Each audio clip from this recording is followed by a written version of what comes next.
imafo, ananam dukot. Ìfẹ́ rẹ̀ pa mí bí ọtí o, ìmáfo, nte ananam dukot.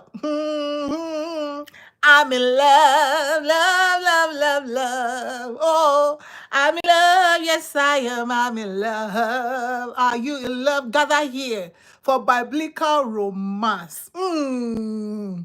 This is for my own people. Make I sing my song again. Ìfẹ́ rẹ̀ ó ń pa mí bí ọtí, ìmáfo, ananam dukot. Ṣé ó ń pa mí bí ọtí ni? Ìfẹ́ rẹ̀ ó ju tọtí lọ, ìmáfo, afanakanaku-kot. Make I sing am again. Mo ní pé ìfẹ́ rẹ̀ ó ju tọtí lọ, ìmáfo, afanakanaku-kot. Yes. Y'all, listen to me. This is going to be one kind one. So, you know, say we are no normal from time. So, let us go to the abnormal joy today. But I'm speaking. How y'all doing? Let me go with how y'all doing today. I don't know how long this is going to be, but just be patient with us. Follow us in the scriptures. All right? Yeah, this is not something normal. This is not something even I listen. I was never taught this. I was never preached this to. But listen, when you Jesus say in his word, if you draw closer to me, I will draw closer to you. So tonight, I was just reading the scriptures. In fact, I started yesterday with this book that I'm going to talk about, the biblical romance book. You know, there's some songs we sing. There's some song we sing sometimes. Now I begin to shut up on that particular song because it has something to do with the Lord Jesus Christ. It's just that, you know, we want to scripturalize everything and everything is scripture, but it's true. Let me read one verse of this Bible before I jump to where I'm actually going for my romance in the Bible, biblical romance. Who know past love? Who can tell us more about love? God is love. I just love the Lord Jesus. Luke chapter 24, verse 44. Then Jesus said to them, "These are my words which I spoke to you while I was still with you, that everything written about me," take number 1, "in the law of Moses, Genesis, Exodus, Leviticus, Numbers, Deuteronomy." Note that. Okay? And the prophets. When we go to the prophets, you go to Samuel, you go to 1st, 2nd Samuel, you go to Chronicles, you go jump that, hey, Haley, you go jump that and go to Nahum, you go to Esther, you go to, not even Esther, leave Esther out of it. You go to Nahum, you go to Micah, you go to Malachi, you go to Habakkuk, you go to Zephaniah, and all the rest you get to Malachi, right? And he said another thing. And the Psalms. So the Psalms is only Psalms. Let me say the Psalms do not involve Proverbs. Neither does the Psalm involve Songs of Solomon. You all know where I'm going. He does not include Ecclesiasticus. He does not include Ecclesiastes. Okay? He does not include all these books. So, so while I keep talking, let us, thank you, Haley, thank you. So let us go to the book of romance, biblical romance. How many of you have heard that song, Rose of Sharon? Why did we even say Jesus is the Rose of Sharon? There's no, you know, I even went to ChatGPT, said, tell me, is Jesus the Rose of Sharon? He said, I went to Google, said, yeah, that's what they say. But is he really according to scripture? No, he is not. He is not. Yeah, I am not preaching. I am just trying to encourage you in the area of biblical romance. So if you all think that, oh, thank you. I appreciate that. If you all think that now only una sabi love, let me tell you about love. Who is the creator of love, the maker of it? Let me tell you about love. Let me tell you about love in the scriptures. So all of us, especially those that we say we follow the Lord Jesus, you can go back and begin to reassess the love that you say you have for your spouse. That's why I say biblical romance. To see whether I'm not romantic. I don't care. You can learn from the scriptures. You see, He said the scriptures are given to us for us to learn from. Sometimes we want to go and learn from the world. No, let us learn from scripture. You want to go and learn? Let us learn from the scripture. Why? Because we're spiritual beings. So let us go to the book of Romans. That's to say, I'm in love, I'm in love, I'm in love, I'm in love. Yeah. The Song of Solomon. Chapter 1. Listen to me. Listen to me, guys. This is so powerful. The word of God is so loaded. Loaded. The Song of Solomon, which is Solomon's. Now Solomon write it. It is the Song of Solomon, which is Solomon's. Now Solomon's. Yeah, let's hear that. Okay? So Jesus did not say this is him. For those of us that want to say Jesus is the person he's talking about. How? Okay. Verse 1. Oh, that you will kiss me with the kisses of your mouth. Okay, tell me. Jesus is not going to kiss you with the kisses of his mouth. You see, he's telling us from the very first one of Songs of Solomon. So I'm going to ask you, as a husband, when was the last time you kissed your wife?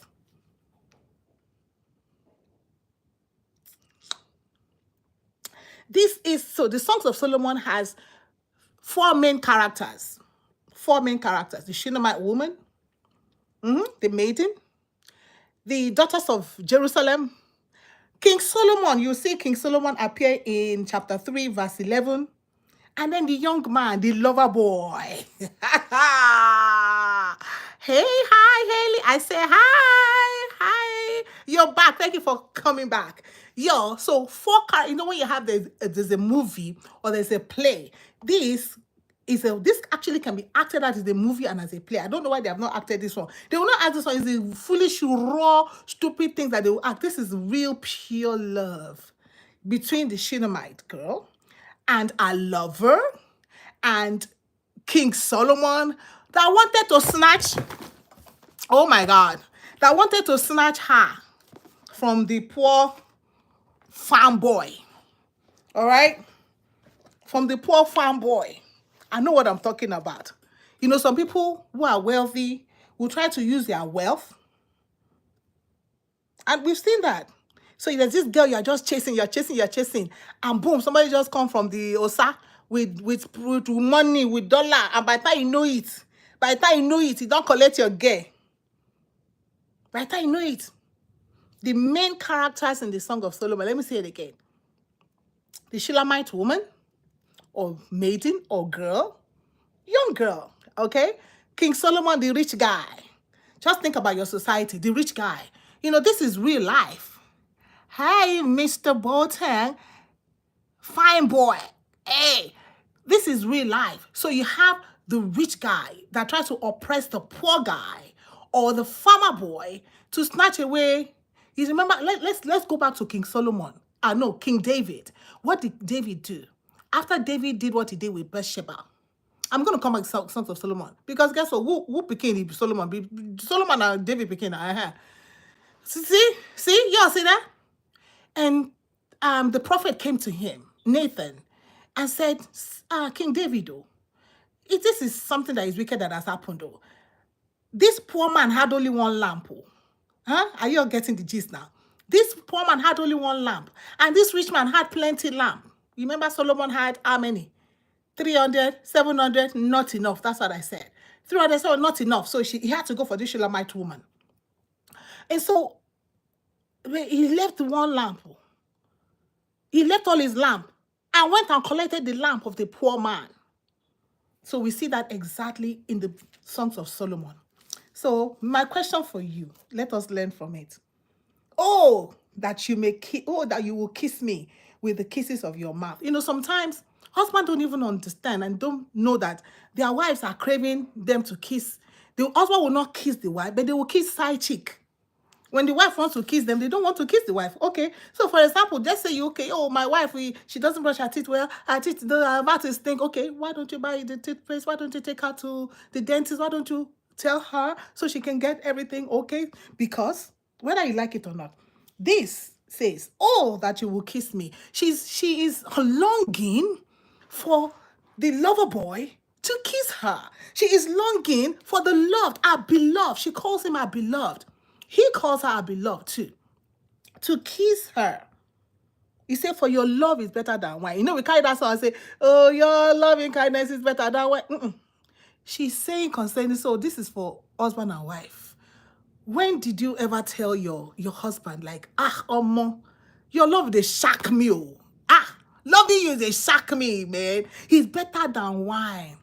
So even if you say, well, I don't drink wine, I don't know what wine looks like. Well, people that drink wine, they get intoxicated. Remember, the scripture said that we should not be intoxicated with wine, but we should be intoxicated with the Holy Spirit, right? So when did you tell your spouse that, man, loving you does a shock me? Me, guilty as charged. Okay? I'm learning from this. I was like, oh my God. Oh, that you will kiss me with the kisses of your mouth. For your love is better than wine. Listen, some people will not like this, so Betty, which one concern me? I'm just reading the scripture. I'm just reading the scripture because it is not Jesus that is going to kiss your wife. It is not Jesus that is going to kiss your husband. Okay, this is verse 1. Verse 1 already tell us everything that we need to know about Songs of Solomon. Okay, y'all. Kisses, for your love is better than wine. The love of a husband to the wife is better than wine. There's nothing that can soothe a wife. You can drink wine because you're trying to, you throw the bottle and the cup because you're going through so much pain. You're going through so much kinika. But when you love your wife, it is better than downing. No matter how much bottles you go, happy hour you go, because you feel that, my home is just this, my home is just that. When you show love to your wife, it is better than downing these bottles. It gives you peace. When a wife feels loved, the husband will have peace. Chicken, because what does the Bible command? Listen, it's a command for the man. Love your wife, period. Okay? So the love of a man to his wife is better than wine. If you did not know that before, know it now. That's why the scripture commands you to love your wife. Otherwise, you go to drink alcohol.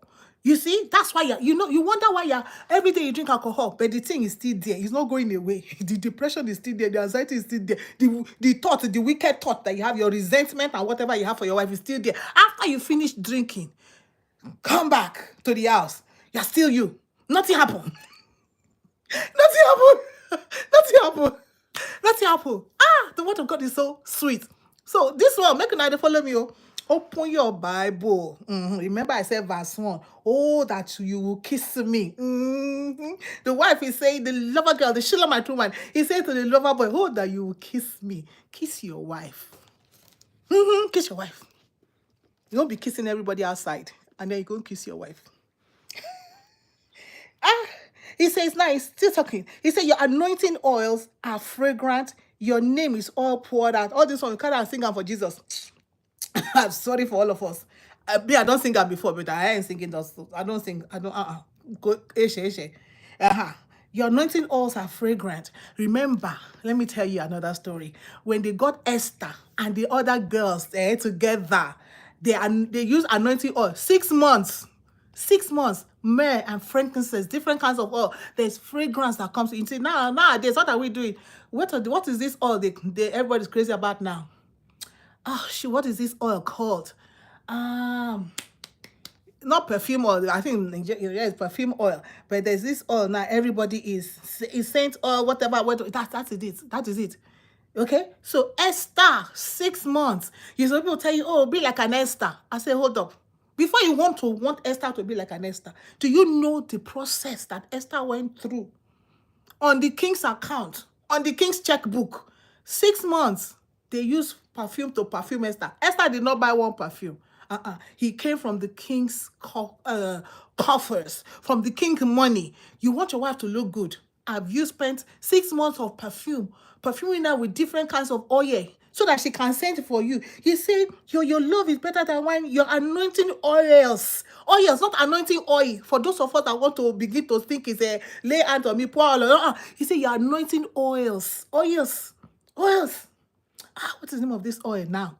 I can't remember it. Say your anointing oils. So before you want somebody to be a Esther, if you treat him like a king, you treat him like a queen. Listen, there's always a king. But the queen is made by the king. It is the king that makes somebody a queen. So, Queen Ahasuerus made Vashti queen. Carry Esther and all the other maidens. Six months of oils to freshen them, to scent them, to prepare them for him. So, husband, I'm asking you, when was the last time you went to the Victoria's Secret or to Bed Bath and Beyond, and you bought fragrance? 6 months worth of fragrance, orishi, so she can scent for you. No, but all you want is for her to scent on whose account now? On whose coffers? On whose on whose bank account? On which payroll? On which check? Hi.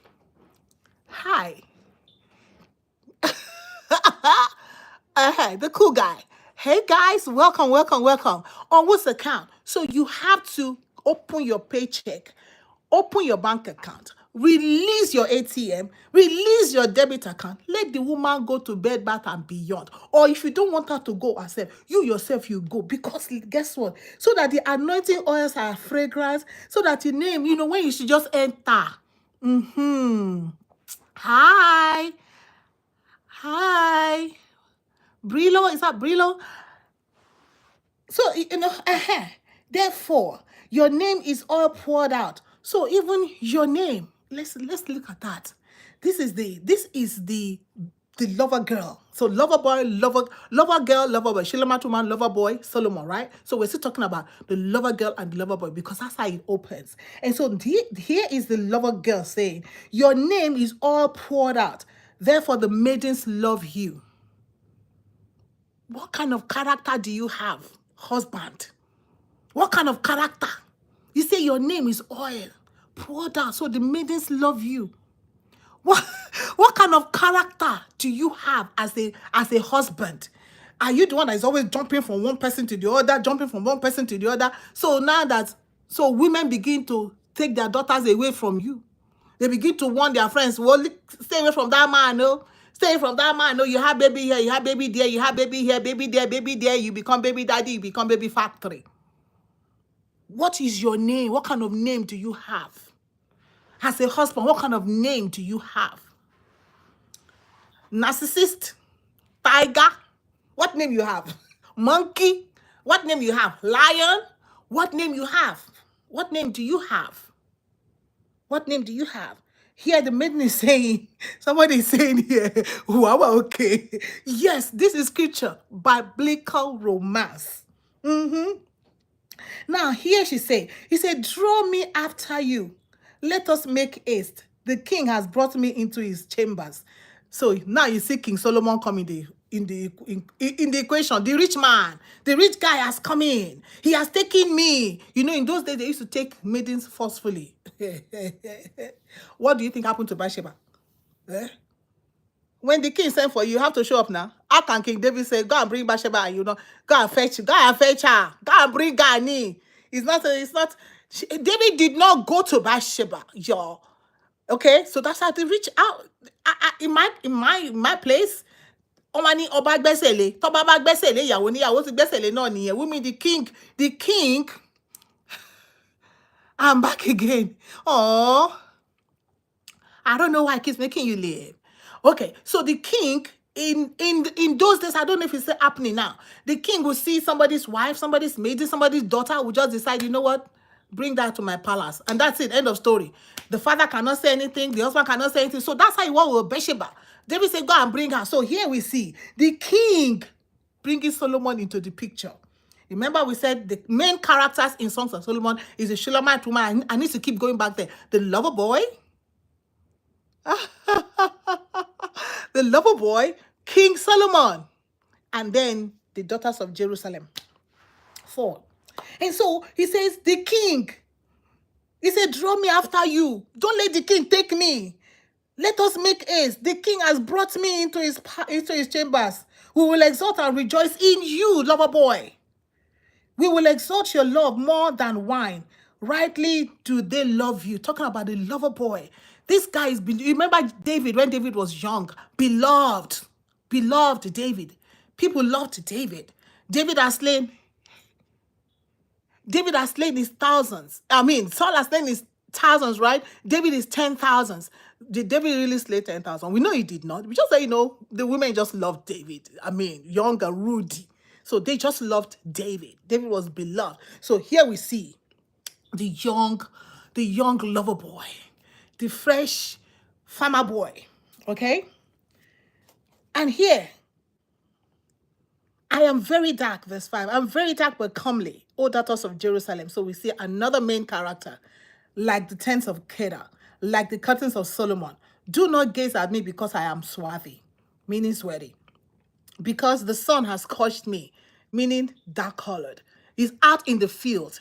This was somebody always in the field, keeping, animals and garden or whatever he was doing in the field. He was not in the palace.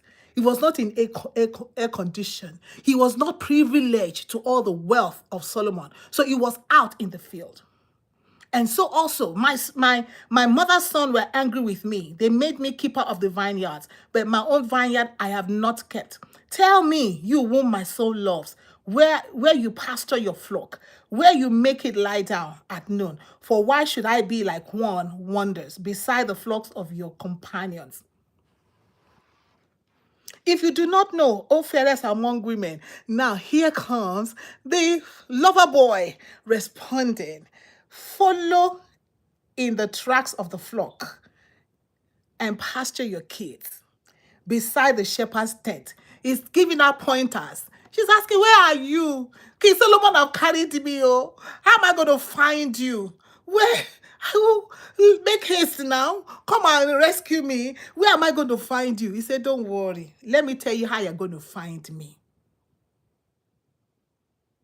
Husband, can your wife know where you are? Does your wife know where you go? Or you feel like you don't... Oh, thank you, Ailey. Or you feel that you don't hold her any responsibility. So she's endangered. Endangered species. You're supposed to be protecting her. But you get out of the house for a week. You know, it starts from night. You don't sleep at home at night. Then it goes to a week. You're nowhere to be found. Who's supposed to be the protector? Okay, if you don't know where you are, if you cannot protect her, can you at least tell her where you are? Here, you see the lover boy telling her. She was like, where are you? Show me now. Tell me now. I may not come over there, but tell me. And so he began to leave pointers. We must be responsible. It is irresponsibility for you as a husband to just take off and leave your home, leave your wife alone, and leave her to the protection of God or who. Anyway, God will protect her anyway. And leave your children and leave your home. Some husbands just take off like, I don't know, they go for weeks. They start slowly. They start overnight trip. After, they become weekly trip. After, they become monthly trips. So by yeah, it will come to the open. But here, let's follow the word of God. He began to leave pointers to her. If you do not know, O fairest among women. You see, and this one thing, they were calling themselves names. He was always telling her how she was. Fairest among women. How is your wife to you? How do you see your wife? Do you compare your wife to Michelle Obama? Then you compare her to Donald, what will be Donald Trump wife's name? Melania Trump. Do you compare your wife to your friends, your girlfriends of old? Do you compare your wife to your sister or even to your mother? Do you compare? Do you wonder, oh, why are you dressed like this? Look at how this person dressed. Why don't you have makeup on? Look at how this person have makeup. No, not this lover boy. This lover boy was like, if you do not know, oh, fairest among women. Oh, fairest among women. They were the daughters of Jerusalem, but he was not giving them no attention. He let everybody know this is the fairest among women. Fairest among women. He said, how you see your wife that others will see her. If in your eyes, she's not fairest among women, listen, there are so many options out there. There will be people who are more beautiful than your wife, people more handsome than your husband. But how do you see your husband? How do you see your wife? Do you see your husband? We're going to come to the husband like a gazelle in chapter 2. Like a gazelle or a young stag. Or like a roe. Like, they had that of telling themselves how good they were to each other, what they meant to each other, compared to what the other people meant to them. She was all he had. He was all that she had. When you begin to have options, your marriage is already broken. When you begin to have options, you're telling the wrong way. So but you can repent. Oh, that's why I love the scriptures. The word of God is given to us for us to learn. It says all scripture is given to us to learn. We learn and then we repent. Are you ready to repent today? And begin to treat your spouse the right way, following the lover boy here, following the Shulamite woman. Here I go. I compare you, my love. You see, it's always my love. First among women, my beloved. To a mare of Pharaoh's chariots. Your cheeks are comely with ornaments, your neck with strings of jewels. We will make you ornaments of gold studded with silver. While the king was on his couch, Solomon, Jareo, all these Solomons out there, all you Solomons, you know you're a Solomon. You know you're Solomon because you have substance. You know you're Solomon because you're a king and you're using your wealth to oppress. You're using your wealth to oppress the young lover boy. You're using your wealth to oppress that man that cannot, dole out like you. You know that girl don't belong to you. You know that you have a wife at home. Solomon had Odishirishi. Solomon had Odishirishi, but he will not take his eyes off this Shulamite woman.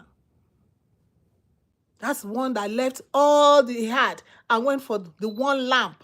The one lamp. This lover boy only had that Shulamite woman. But Solomon will not let her be. She was going to give her stuff. We're going to make you gold. We're going to make you studded with silver. We're going to give you this. We're going to give you that. While the king was on his couch, my nerd gave forth his fragrance. My beloved is to me. She went back to her beloved, a bag of myrrh that lies between my breasts. No matter what Solomon is doing, her heart was stayed on her beloved. So I'm going to tell you today, no matter what Solomon is doing to you, young woman, no matter, and you're married, I hear some people, especially in Western part, when they say, in Nigeria, they say, Allah anu me, Allah anu ba wo. Solomon is your Allah anu. Solomon will destroy your life. Solomon will destroy your life because you'll be just one in the 700 and 300 that he has. Because Solomon, one is not enough for him. 300 is not enough for him. So you're just an addition. So this young, beloved Shulamite woman, she knew she did not want to be an addition. She wanted to have her own. And so she said, my beloved is to me. Not Solomon, no. Not King Solomon. King Solomon is not our beloved. No. You must separate between your husband, your spouse, and all these King Solomon all around that are using money to blind you, that are using money for you not to have no more sense. How would you, as a married woman, allow another man climb on top of you? Why? Because they pay your rent. Why? Because they buy your car. Why? Because they give you money for business. Why? Because I'm Indian. Or sometimes a man could get on. Scan. Get away from here. Get away from here. Repent today. Let your beloved husband, let him be the one that you're thinking about. He said, he lies between my breast. My beloved is to me a cluster of henna blossoms in the vineyards of Engedi, not in the palace. Solomon was on the couch because his beloved, gets now. He did for farm, he did for garden, he did for bush, they keep animal. In the vineyards of Engedi, that's where the husband, the spouse, the beloved was. She neglected Solomon and all his wealth. Neglect that Solomon that is disturbing you. She's only going to destroy you. Destroy you, and they carry disease too, not in this age and hour. I was reading one of the things that just came out, antibiotics resistant to STI. As today, now resistant antibiotics to STI. Here we come. All right, continue because I think we're going to drop to chapter 2. He say, let me keep reading. Beloved, you are beautiful. See, oh, such love. When was the last time you told your wife that she's beautiful? Beloved, behold, you are beautiful, my love. Behold, you are beautiful. You have to, women need to hear their husbands tell them that they are beautiful. Now, when you don't tell your wife she's beautiful, when she goes to work and Solomon tell her she's beautiful, you're looking for trouble. So why don't you bask her, bathe her, envelope her with your words? This is the young lover. This is the lover boy. to the Shulamite woman, saying, behold, you are beautiful, my love. Behold, you are beautiful. Twice. Wow. Your eyes are those. They look your wife's eyes. No, you don't look your wife's eyes because you go out in the morning, come back in the night. You don't even know what she looks like. You don't even know what she wears. You have no clue what she looks like throughout the whole day. But here, let's learn from this lover boy. He said, behold, you are beautiful. Again, this is the third time. My beloved, truly lovely. Our couch is green. Telling that na farmer boy, meaning grass. Vineyard of Engedi. The beams of our house are cedar. Our rafters are pine. There's nothing wrong with humble beginnings. You don't have to live in a mansion. You don't have to live in a mansion. Some people say, oh, well, I'd rather cry in Lamborghini than to cry in Keke. Listen, I'd rather cry praising the Lord, knowing that I'm doing the will of God, than Lamborghini or whatever, because all this, whether it's Lamborghini or Keke or Porsche or whatever, all of them are going to pass away. They're all going to pass away. So the scripture also tells us that a man's life does not consist in the abundance of things that he has. So we're talking about biblical romance. So beautiful. You see how many times he said beautiful? In verse 3, in verse 15 and 16, behold, you are beautiful, my love. Behold, you are beautiful. Your eyes are doves. Behold, you are beautiful, my beloved, truly lovely. Our couch is green. You see that? And here, this is one they carry and give Jesus. And see, this is the lover boy that is still talking. He says, I am a rose of Sharon. I am a lily of the valleys. As a lily among brambles, so is my love among maidens. So here comes the next character, the maidens of Jerusalem. As a lily among brambles, so is my love among maidens. You know what that is? My love is only from you. Any other person that tried to come to the love, the maidens, he goes shuku, shuku, shuku, shuku, shuku, shuku them. Telling her, I am for you alone. I was made for you alone. The maidens can just forget about me. I love it. As an apple tree among the trees of the wood, so is my beloved among young men. Odawa, only him, not like him. With great delight, I sat in his shadow. I love this one. Hey. Thank you, Ailey. I love this one. It says, with great delight, I sat in his shadow. You see, sometimes I go places and they say, oh, people don't really know me. And then when I now say, oh, Pastor Billy's wife, they say, oh, this is what I read. I said, oh, you sitting in the shadow of your husband, not wanting to be in front of your husband. No, you let him lead. You be okay. You don't try to, in fact, marriage is not who is going to outshine who. There's something, let me get more money than my husband. Let me open more business than my husband. Let me do this so they will know me. They will know you. No. This maiden, she was okay. She was okay. He said, with great delight. I don't know what this is for. You see, when I read this, I just had to sit back a little bit and say, oh my God. He said, with great delight. And I think a lot of us need to hear this, especially those of us that still follow the Lord Jesus. That with great delight, let us sit in the shadow of our husband. There is nothing wrong with it if they don't know your name. If all they know, I was telling our new couple, when they say, I said, oh, this is Mrs. Korede. They say, well, you? I said, oh, no, her name is Mrs. Korede. Her name is Mrs. Mebopa. They're like, I'm weird. Yeah, I love my weirdness. Yeah, lost in him, yes, be lost in him. He said, with great delight, I sat in his shadow. I'm okay in me because I know who I am. I know who God made me. I am not afraid. There's people will now say, oh, when maybe they leave their husband, whatever, oh, now I'm finding myself. You were not lost before. You were not lost before. I don't even know why you say you're finding yourself. Were you lost before? No. There's nothing wrong in being in the shade. Say, I with great delight. People will not like this, and that's okay. But it's in the scripture. I'll go with it.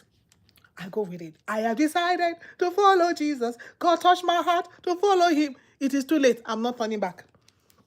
With great delight, I sat in his shadow, and his fruit was sweet to my taste. Whatever he brought to the table, I will eat. His fruit was sweet to my taste. If we do not have filet mignon, if he brought gari, I would drink it. It is okay. It was sweet to my taste.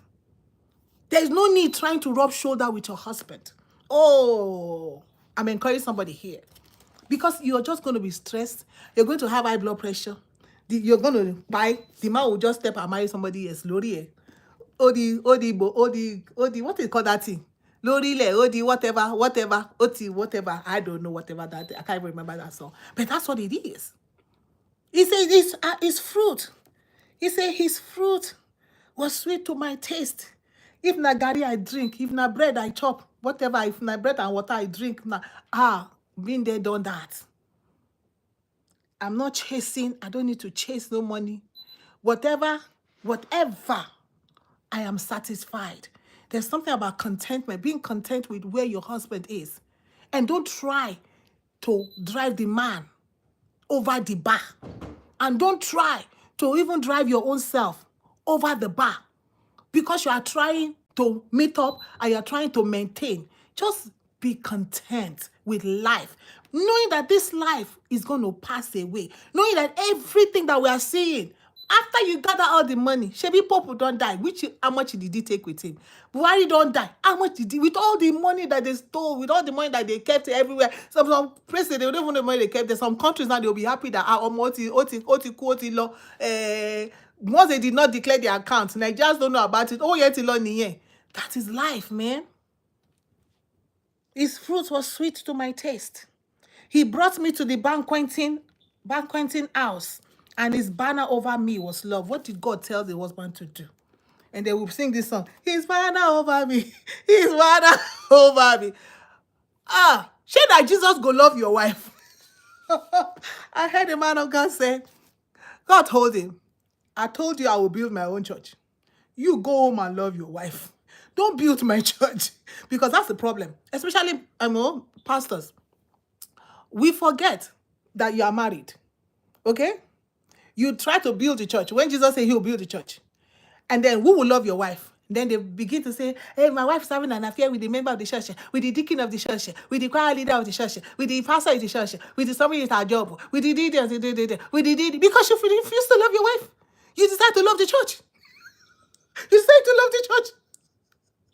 You love the women in the church. You don't love your wife. So if any country office wants to face it, any country office can tell her she's beautiful. Every day she's beautiful. Every day you're beautiful. Every day you're lovely. Every day you dress well. You never tell your husband, your wife that she dress well. You don't tell her hair is good. You don't look at her eyes. You say her eyes like the eyes of dove. You never tell her eyes are the eyes of dove. Somebody outside is telling her.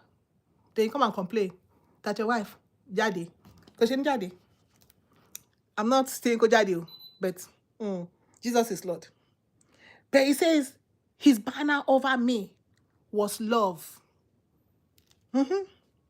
When he brought her into the banqueting house, when he brought her into the place where she was not used to, his banner, he covered her with love. He said, his banner over me was, not is, was.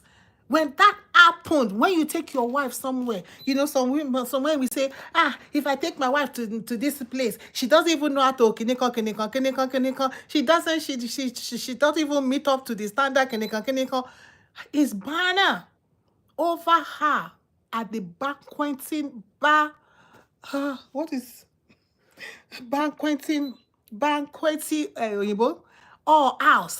was love.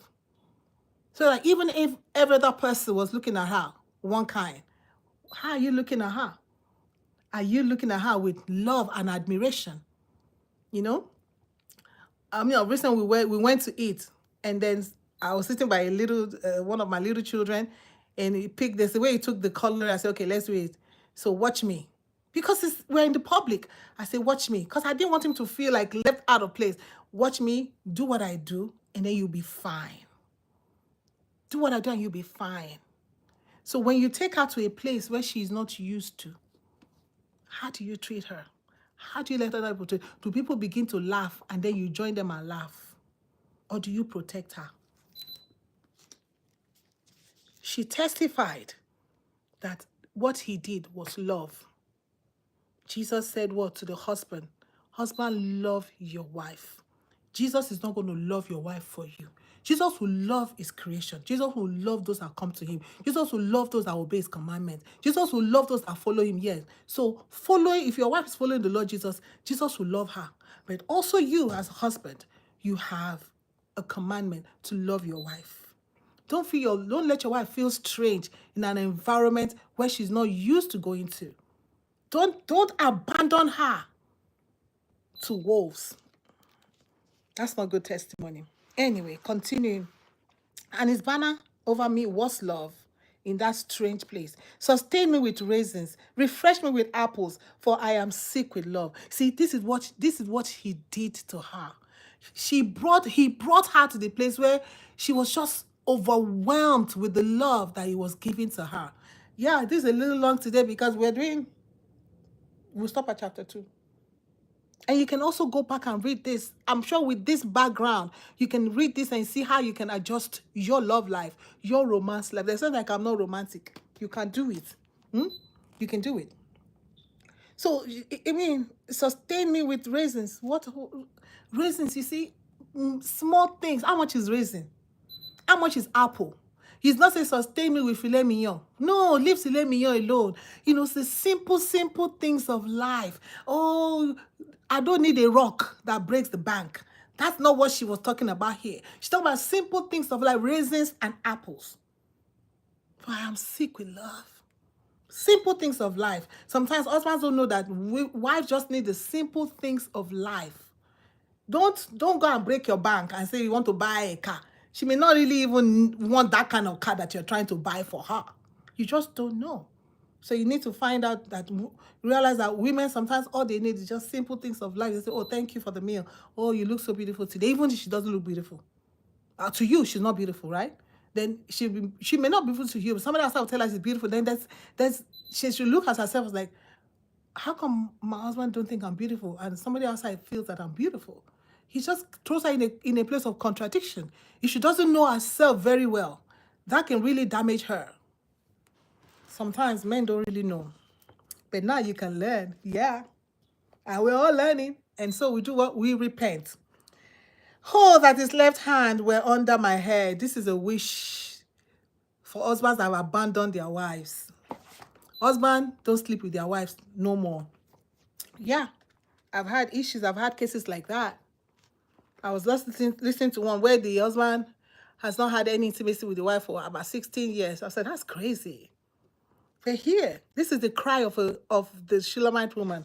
Oh, that his left hand were under my head, and that his right hand embraced me.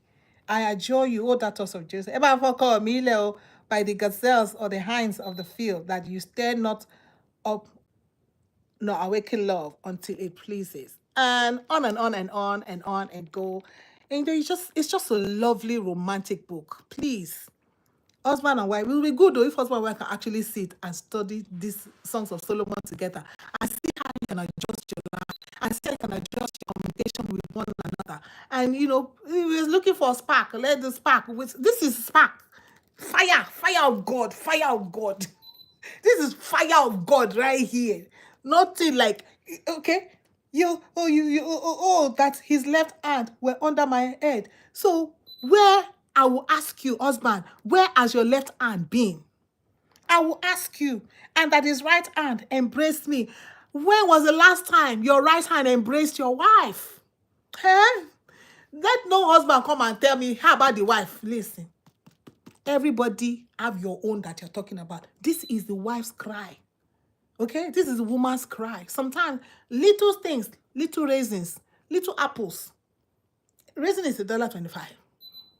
Sometimes there are 50 cents raisins, if there are 30 cents raisins. Oh, that his left hand will be under my head. Meaning, that the husband will lie on the bed. And then she will have where to snuggle to. And then she will embrace. So if you're a husband here, you're still sleeping with your wife on the bed. I'm not saying knock you. I'm not saying intimacy. She wasn't saying, that my husband will knock. No. You should not say, that my husband will. No. Just say, that the left hand will be under my head and the right hand will embrace me. Simple things of life. Simple things of life. Can you do that? Can you change? Can you repent? Well, I leave you in the hands of the Lord as I leave myself in the hands of the Lord. May the Lord help us as we continue in this Songs of Solomon. Ha, ha, ha. We're going to set this place on fire. But it is well. It is, yeah, the word of God is quick and powerful, sharper than any two-edged sword. It pierces to the dividing asunder of bones and marrow. The word of God. If Jesus said the words are spirit, they are spirit and they are life. He gives life. You see, this word that I just read now can give life back to your marriage. If you want to, Jesus is not going to force anybody. He doesn't force us. He gives us opportunity to come to him willingly. We have to come and believe. He said, if you believe, you have eternal life. If you believe, life will come to your life. Your marriage, life will come. To your relationship with your husband, with your wife, life will come. Life will come. You will abandon King Solomon. You will look at King Solomon exactly the way the Shulamite woman looked at him. And the way Nathan talked to David, say, you are the one. Wicked. Wicked. Trying to get the Shulamite woman, the only one lamb that the lover boy has, you want to collect it from him. But you have 300 and 700. It's not enough for you, King Solo. Go and sit down somewhere. Ndakaki sojare. Hello, I'm in love, I'm in love, I'm in love, I'm in love. God bless you. Thank you for hanging out with us today. And we hope that you're going to take this word, go deeper by yourself, deeper, deeper. Read the word. Songs of Solomon is a biblical romance book. Romance book. It is hot, okay? God knows about romance. That's why he put it there for us, so we can learn from it. Stop learning from Dr. Ogbogbo or Dr. Olori TV or whatever.